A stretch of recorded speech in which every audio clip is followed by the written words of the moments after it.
So today we're at Wirrina Cove by the marina, and as you can see behind us, it's quite a spectacular view as you're planting.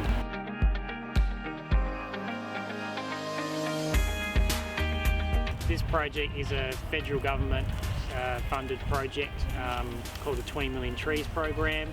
So this project specifically is to provide habitat for the black glossy cockatoo.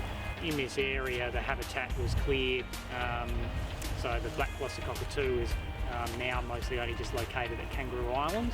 So by planting trees in this project, we're hoping to get the black glossy cockatoo to come back over to this area around Wirrina Cove.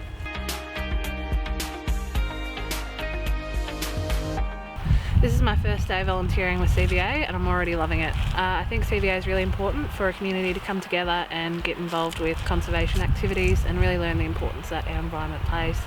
So even if you've never had any experience with any conservation or anything like that before, it's really important to just give it a go, come out and lend a hand, and there'll be team leaders that are experienced and can give you all the information you need to know to make it a really good day for everyone.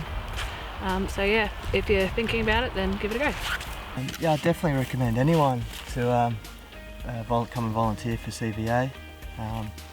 Yeah, I work I'm on holidays at the moment, so I've given up my own time, and I think it's good to be out and contributing to something a little bit bigger.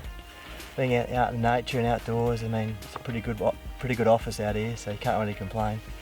Of course, I'd love to come here to be a volunteer in the future.